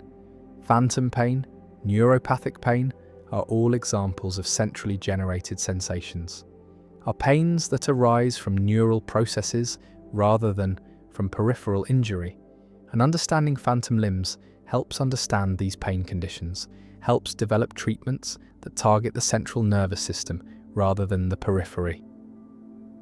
The phenomenon also raises philosophical questions about the extended mind, about whether the body is part of the mind or is merely a tool used by the mind, and phantom limbs suggest that the body representation is part of the mind, is a core component of self-representation, and the representation persists even when the body part is gone. And this shows that the mind includes representations of the body, includes body schemas that are not simply passive reflections of physical structure, but are active constructs that shape experience. And the phantom limb is a representation without a referent, is a body part in the mind, but not in the world. And this dissociation shows that minds represent bodies, and representations can outlive what they represent.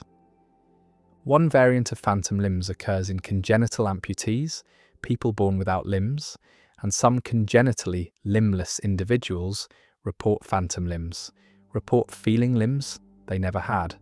And this is surprising, suggests that body schemas are not entirely learned, are not simply acquired through experience with actual body parts, but have some innate component, are partly specified by genetic programs that establish expected body structure. And when these programs run, they generate representations of limbs, even when those limbs never existed. And this shows that body schemas are not simply empirical generalizations from sensory experience, but are structured expectations about what bodies should be like. And the brain generates these representations even in the absence of corresponding body parts.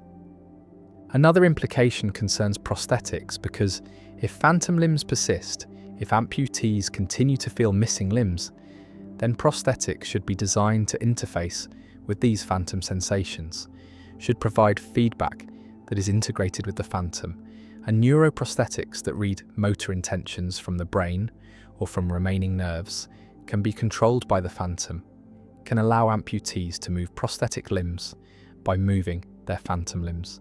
And this creates a seamless interface, allows natural control, and the phantom limb, rather than being a problem, becomes a solution, becomes the interface between brain and prosthetic. And understanding phantoms has been crucial for developing advanced prosthetics that feel natural, that are experienced as extensions of the body rather than as external tools. The phantom also appears in other contexts: phantom breasts after mastectomy, phantom genitalia after surgery, phantom teeth after extraction, and all these phantoms reflect the same underlying mechanism, the persistence of neural representations after the represented body parts are removed. And the generality of the phenomenon shows that it is not specific to limbs, but applies to any body part. And body schemas for all body parts can persist as phantoms. And this universality suggests that phantoms reveal a general principle about how brains construct body representations, how these representations are maintained centrally, and how they can become dissociated from physical reality. The amputee feels the hand, phantom fingers that are not there, phantom movements that cannot occur, phantom pain in a location that does not exist, and the paradox persists. The brain maintains a representation despite the absence of the represented, and phantom limbs reveal that bodies are represented in brains, that these representations are stable, are resistant to updating, are constructed during development and maintained throughout life, and removal of body parts does not remove their representations, and the phantom remains, felt but not present, localized but not located, moving but motionless. And the paradox endures as one of the most striking phenomena in neuroscience, a demonstration that consciousness includes representations that can outlive their reference, that sensations can be generated centrally without peripheral causes, and that the body we feel is not simply the body we have, but is the body the brain represents. And sometimes these diverge and phantoms emerge, ghostly presences of absent limbs, and the phenomenon persists. The predestination paradox.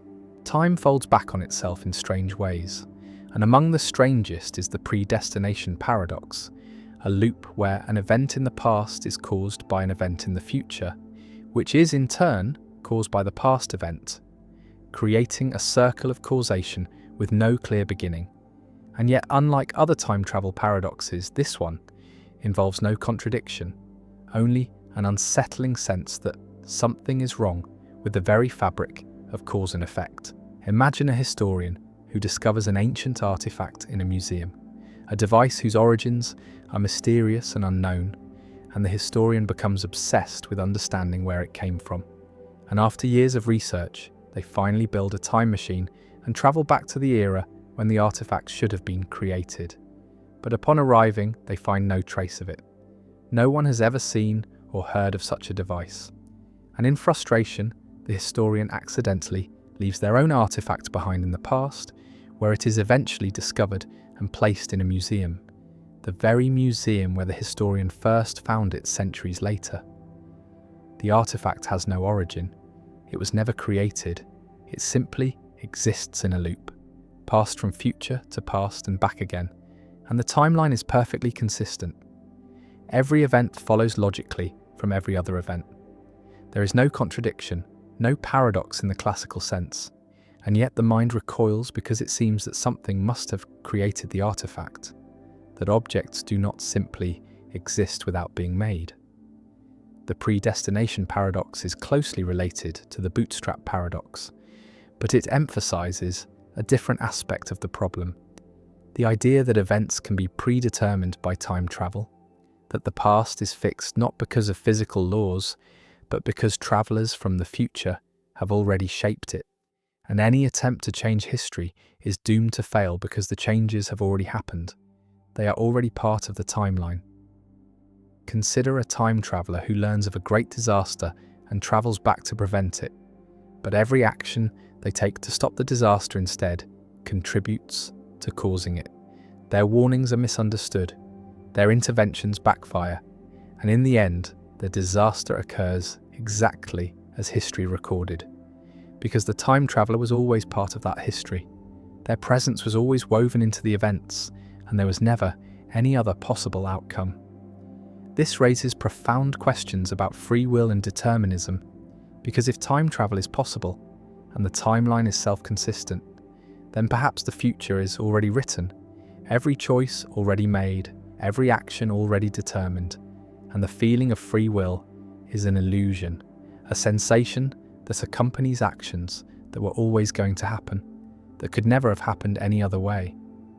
Some physicists embrace this view, arguing that the universe is a block where past, present, and future all exist simultaneously, and that time travel simply reveals what was always true, that history is immutable, that the timeline is a fixed structure, and we are merely moving through it, experiencing events in sequence, but unable to alter them.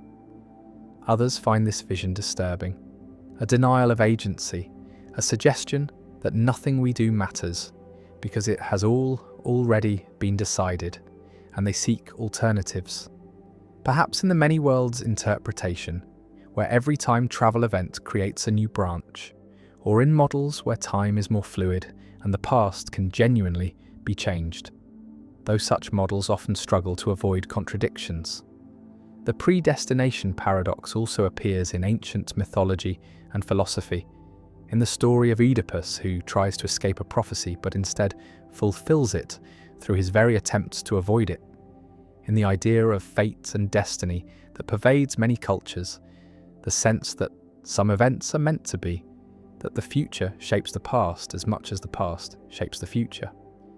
The paradox lingers as a reminder that time is stranger than it appears, that causation may not be as simple as earlier leading to later, that loops and circles might be woven into the structure of reality, and that the question of whether the future is open or closed, whether we are free or determined, may be inseparable from the question of whether time travel is possible, and if so, what kind of time travel the universe permits. The problem of other minds, how you know anyone else, is conscious. You observe a person crying, tears streaming down their face, and you infer that they are sad, that they are experiencing the subjective feeling of sadness, the inner emotional state. And this inference seems natural, seems obvious, but philosopher Bertrand Russell asks what justifies it. What evidence proves that other people have minds, have consciousness, have inner experiences like yours, and the evidence is purely behavioural. You see the tears, hear the words, observe the actions, but you never directly experience another person's consciousness, never feel their pain or see their thoughts. And so the inference from behaviour to consciousness is not logically certain, cannot be proven beyond doubt, and it is logically possible, conceivably, though perhaps not believably, that other people are unconscious automata, zombies who behave as if conscious but have no inner life, and this possibility, however remote, reveals that our knowledge of other minds is inferential, is based on analogy to our own case, and this is the problem of other minds. The epistemological challenge of justifying our belief that other people are conscious, that they have subjective experiences, that they are not merely sophisticated mechanisms producing behaviour without accompanying phenomenology. Imagine trying to prove that someone else has consciousness, trying to establish with certainty that they have subjective experiences, and you observe their behaviour, see them wince in pain, hear them describe their feelings, watch them respond appropriately to stimuli, and all this behaviour is consistent with consciousness, is what we expect conscious beings to do, but it is also consistent with unconsciousness, with sophisticated programming that produces appropriate responses without any inner experience, and there is no test, no observation, no experiment that directly reveals consciousness, that proves beyond doubt that someone else has subjective experiences, and so the inference to other minds is always uncertain, is always vulnerable to skeptical doubt. And while we do not actually doubt that other people are conscious, While the skeptical scenario seems absurd, the philosophical point is that our belief cannot be proven, cannot be established with the certainty we might desire. The problem of other minds rests on the asymmetry between first-person and third-person access to mental states. You have direct access to your own consciousness, immediate awareness of your own thoughts and feelings, but you have only indirect access to others' consciousness, can only infer it from their behavior and their reports. And this asymmetry creates an epistemological gap, a gap between what you can know with certainty about yourself and what you can know about others, and crossing this gap requires inference, requires reasoning from observed behavior to unobserved mental states. And such inference is never certain, always vulnerable to error. The traditional solution to the problem of other minds is the argument from analogy, which says that I observe a correlation in my own case between mental states and behavior. I know that when I am in pain, I exhibit certain behaviors. When I am sad, I cry, and so on. And I observe that other humans exhibit the same behaviors. And by analogy, I infer that they have the same mental states, that when they exhibit pain behavior, they are in pain. And this analogy is strengthened by the similarity between my body and their bodies, by the fact that we share similar physiology, and so it is reasonable to infer that we share similar mental lives. But critics of the argument from analogy point out that it is based on a sample size of one. On my own case, and generalizing from one case to all cases is weak induction. And moreover, the analogy assumes what it sets out to prove, assumes that behavioral similarity indicates mental similarity, and this assumption is precisely what the skeptic challenges. Visualize the epistemic situation. You are confined to your own consciousness, your own first-person perspective, and everyone else exists outside this perspective, exists as objects in your experience rather than as subjects with their own experiences. And the question is how you know that these objects are also subjects, also have inner lives, and the answer cannot be certain, cannot be proven, can only be inferred with greater or lesser confidence. And this realization that our knowledge of other minds is uncertain is one of the permanent features of the human epistemic situation, a gap that cannot be fully closed. Another approach to the problem of other minds appeals to the best explanation, argues that the hypothesis that other people are conscious, that they have minds, is the best explanation of their behavior, that positing consciousness explains why people speak as they do, why they report experiences, why they act purposefully, and so on. And while the zombie hypothesis, the hypothesis that people lack consciousness, is logically possible, it is not plausible, not the best explanation, and so we are justified in believing that other people are conscious, even though we cannot prove it with certainty. And this response treats knowledge of other minds as a theoretical inference, as a hypothesis confirmed by evidence, rather than a conclusion proven with certainty. A third approach, associated with Wittgenstein, questions the framework of the problem, argues that the idea of privately checking whether another person is conscious is confused, that consciousness is not a hidden inner property that might be present or absent while behavior remains the same, but is manifested in behavior, is constituted by appropriate responsiveness, and there is no gap between behavior and mind, no possibility of zombie-like creatures that behave as if conscious but lack consciousness, because consciousness just is the pattern of appropriate behavior, and the problem of other minds dissolves, because it is based on a misunderstanding of what consciousness is, treats it as an inner object rather than as a pattern of life. The problem of other minds connects to debates about artificial intelligence, about whether machines could be conscious because the same epistemic situation applies. We observe the behavior of AI systems, see them generate text, respond to questions, exhibit apparently intelligent behavior, and the question arises whether there is consciousness behind the behavior, whether the machine has subjective experiences, or whether it is merely processing symbols without understanding. And our inability to solve the problem of other minds for humans makes the question of machine consciousness, even more difficult, even more uncertain, and we face the possibility that we may never know whether AI is conscious, may never be able to prove or disprove machine sentience. The problem also has practical implications for how we treat non-human animals, for whether they have consciousness, feel pain, deserve moral consideration, and our evidence is behavioural. We see animals exhibit pain behaviour, avoid harm, seek pleasure, and we infer that they are conscious, that they have subjective experiences, but the inference is uncertain. Is more uncertain the more different the animal is from us?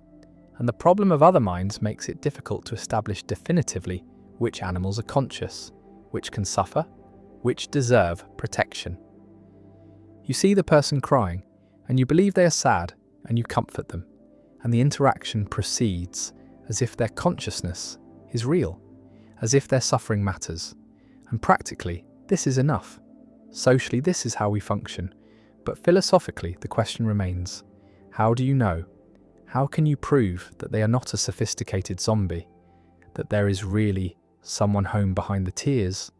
And the answer is that you cannot prove it, can only infer it, can only trust in analogy and explanation, and the shared form of life that suggests consciousness is universal among humans.